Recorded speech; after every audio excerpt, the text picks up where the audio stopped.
বাচ্চা খাওয়ানো আর যুদ্ধ জয় করা একই সমান হয়ে গেছে এখন। কেন বলতেছি জানেন? আমার মেয়ের কথা। এই যে দেখুন, তাকে খাওয়াইতে বসছি ছোট্ট একটা আপেল, কিন্তু সে এটা 1 ঘন্টা ধরে খাচ্ছে, মুখে নিয়ে বসে আছে। আর প্রত্যেকটা খাবারই ওর অভ্যাস হয়ে গেছে, সেটাও মুখে নিয়ে রাখতেই হবে। আর এখন তো মুখ লুকাচ্ছে, ও খাবে না, আর এখন হাত দিয়েও মানা করতে পারে। আজকে আপনাদের সাথে শেয়ার করব ছোট্ট একটি সন্ধ্যাবেলার ভিডিও। প্রথমে আমি চুলাতে চা বসিয়ে দিয়েছি। আজকে বানাবো চা, আর মেয়ের জন্য প্রথমে আপেলটাকে গ্রেট করে নেব। এটাকে ভালোভাবে প্রথমে আমি প্রায় 1 ঘন্টার মতো ভিজিয়ে রেখেছিলাম। তারপর একটু গরম পানি দিয়েও ধুয়ে নিয়েছি, যাতে পরমালে আসলে এখন সব কিছুতেই অনেক বেশি ভেজাল থাকে, এজন্যই এটাকে ভালোভাবে ধুয়ে গ্রেট করে নিয়েছি।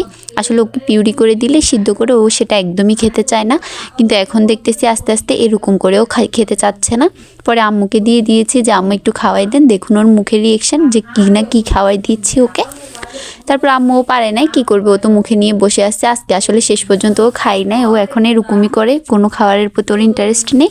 চাগুলোতে চা পাতি দিয়ে দিয়েছি, এখন চায়ের জন্য দুধ চিনি নিয়ে নিয়েছি। আমি কলসিতে চা বানাচ্ছি, কেউ আবার মাইন্ড করেন না, এবং কি কেউ আবার বলেন না যে এখানে এভাবে কেন চা বানাচ্ছি। আসলে যেটাতে সুবিধা মনে হয় আমি ওটাতে বানাতে পছন্দ করি। আমরা এটাতে বানিয়ে ফেলি, একদম দুধ চিনি নিয়ে একসাথে মিক্স করে ফেলি।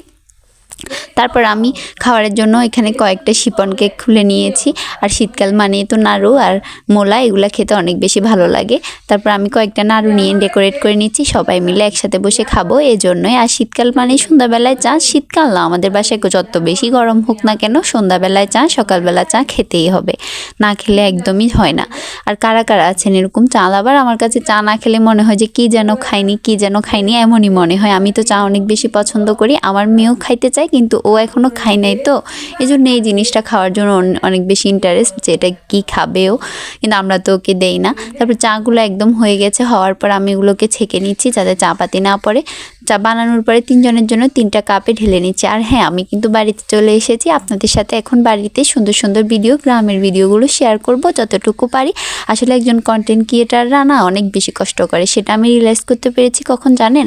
আজকে প্রায় অনেক দিন যাবত আমি কোনো লং ভিডিও দিতে পারতেছি না, কাজের ব্যস্ততায়। বাসা গুছিয়ে আসা অনেক বেশি প্যারার কাজ, এটা অনেক গুছিয়ে আসা লাগছে। তারপর আমার মেয়েও একটু অসুস্থ ছিল এর মাঝে, এজন্যই পারি নাই কোনো ভিডিও দেওয়ার জন্য, আপনাদের সাথে শেয়ারও করতে পারি নাই। আসলে ঘুমিয়ে থেকে না কোনো কিছুই হয় না।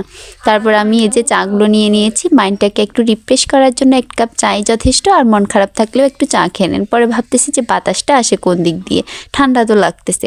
পরে দেখি জানলা তো খোলা, পর্দাও টেনে দেয় নাই, পরে পর্দাগুলো টেনে দিয়েছি। আর কেউ ঠান্ডার ভয়ে বারান্দায় আসতে চাচ্ছে না, পরে রুমে গিয়ে খাওয়া হয়েছে সবার।